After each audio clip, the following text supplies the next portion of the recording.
पाकिस्तान की तरह ही बांग्लादेश भी भूखा मरने वाला है और ये नौबत आ चुकी है क्योंकि इन्होंने भारत से पंगा लेकर बहुत ही बड़ी गलती कर दी है। जी हां दोस्तों, बांग्लादेश ने अपने ही पैरों पर कुल्हाड़ी मारी है और इसका नुकसान इनको दिखना अब शुरू हो चुका है। आपको बता दूं, बांग्लादेश दुनिया भर में दूसरे नंबर पर ऐसा देश है जो कि सबसे ज्यादा टेक्सटाइल का काम करता है।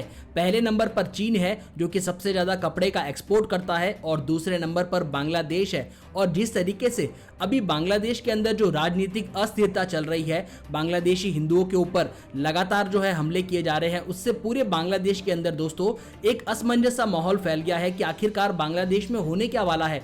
और देखिए, जब जब जिस देश के अंदर कुछ भी दिक्कत आती है ना, तो सीधा उसका असर सबसे पहले बिजनेस पर पड़ता है। और बांग्लादेश में जो उनका जीडीपी का 11% का हिस्सा है टेक्सटाइल इंडस्ट्री, उसके ऊपर सबसे बड़ा दबाव पड़ा है क्योंकि यहाँ पर विदेशी लोग जो है सबसे ज्यादा कपड़ा सस्ते में बिल्कुल बांग्लादेश से बनवाते हैं। बांग्लादेश के अंदर आपको यकीन नहीं होगा, लेकिन अमेरिका, यूरोप और जितने भी बड़े बड़े फॉरेन देश है, वो सभी लोग बिल्कुल सस्ते के अंदर बांग्लादेश में अपना कपड़ा बनवाते हैं या फिर यहाँ से खरीद कर अपने देशों में ले जाकर बेचते हैं।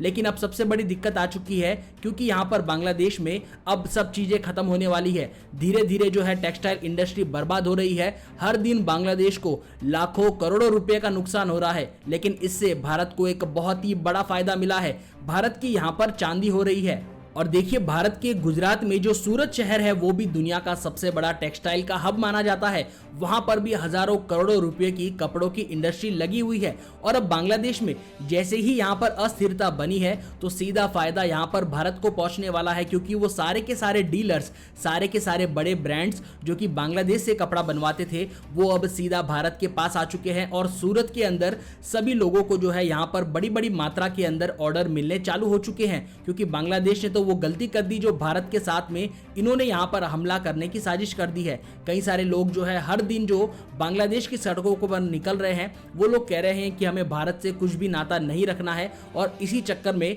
इन्होंने अपने ही पैरों पर कुल्हाड़ी मार ली है।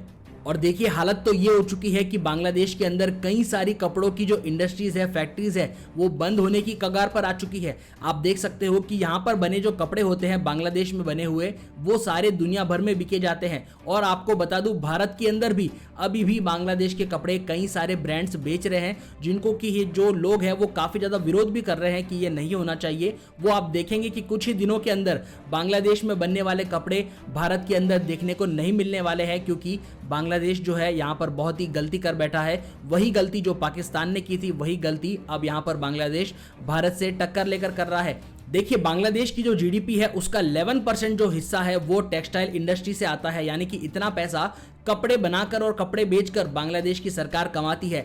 और बांग्लादेश अपने इस टेक्सटाइल इंडस्ट्री से 80% जो कपड़ा है वो सारा का सारा एक्सपोर्ट करता है। तो आप सोच सकते हो कि किस बड़े लेवल पर कपड़े का व्यापार बांग्लादेश में होता है। लेकिन देखिए, जैसे ही यहाँ पर कपड़े की इंडस्ट्री को नुकसान होना शुरू हो चुका है, तो बांग्लादेश की अभी आर्थिक हालात खराब हो चुकी है। अब इन्हें जो है अपनी नौकरियों से हाथ धोना पड़ेगा और इसी के साथ में बांग्लादेश के लोगों को दूसरे देशों से कर्ज लेकर अपना काम चलाना पड़ेगा। और अगर ऐसे ही हालात रहे तो बांग्लादेश को पाकिस्तान बनने में बिल्कुल भी देर नहीं होने वाली है। आपको बता दूं, बांग्लादेश भी पाकिस्तान की राह पर कंगाली की ओर निकल चुका है। इन्होंने चाइना के दम पर और अमेरिका के दम पर मोहम्मद यूनिस ने प्रधानमंत्री बनते ही जो है जिस तरीके से बांग्लादेशी हिंदुओं के ऊपर अत्याचार करने शुरू किए थे, उसका फैसला अब इन्हें कुछ ही दिनों में दिखने वाला है। और दोस्तों, जैसे ही बांग्लादेश के अंदर ऐसे हालात हो गए थे, तो भारत के प्रधानमंत्री नरेंद्र मोदी को पहले ही पता चल गया था कि जो फॉरेनर्स है वो बिल्कुल भी अपना नुकसान नहीं करवाएंगे। उन्हें तो पैसों से मतलब है, वो चाहे बांग्लादेश से कपड़ा आवे या फिर भारत से।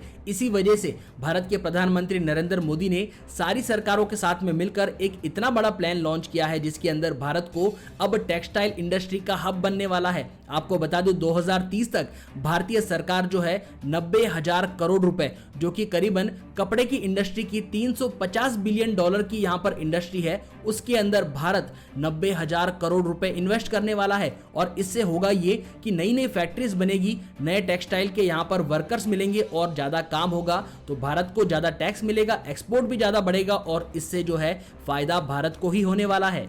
और बताया जा रहा है कि 2030 तक भारत की जो टेक्सटाइल इंडस्ट्री है वो करीब 350 बिलियन पर पहुंचने वाली है। और इसीलिए पीएम मित्र पार्क और पीएम PLI की जो स्कीम है वो यहाँ पर लॉन्च की गई है ताकि ज्यादा से ज्यादा लोगों को टेक्सटाइल इंडस्ट्री के अंदर फायदा मिल सके। तो दोस्तों आपको क्या लगता है, क्या भारत ने यहाँ पर बांग्लादेश को चुनौती देकर बिल्कुल सही काम किया या नहीं? क्योंकि देखिए बांग्लादेश ने तो बहुत ही बड़ी गलती कर दी है भारत से टक्कर लेकर। जिस तरीके से हर दिन भारत के खिलाफ बांग्लादेश के अंदर मार्च निकाले जा रहे हैं, और देखिए यही गलती चीन ने भी करी थी। जैसे ही चीन के अंदर आर्थिक हालात खराब होने लग गए थे, तुरंत ही जो फॉरेन इन्वेस्टर्स थे उन्होंने चीन से सारा का सारा पैसा, सारा बिजनेस निकालकर भारत में लगाना शुरू कर दिया। और इसी वजह से भारत के अंदर देखिए हर दिन जो है इन्वेस्टमेंट के ऑर्डर्स आते जा रहे हैं। कई सारे फॉरेन कंपनीज जो है वो भारत के अंदर इन्वेस्ट करना चाहती है, क्योंकि जिस तरीके से भारत की पॉपुलेशन है, भारत की मार्केट है, भारत की जो ग्रोथ है वो काफी ज्यादा बढ़ रही है। और धीरे धीरे ही सही, लेकिन आने वाले समय में आप देखेंगे कि भारत विश्व गुरु बनने की राह पर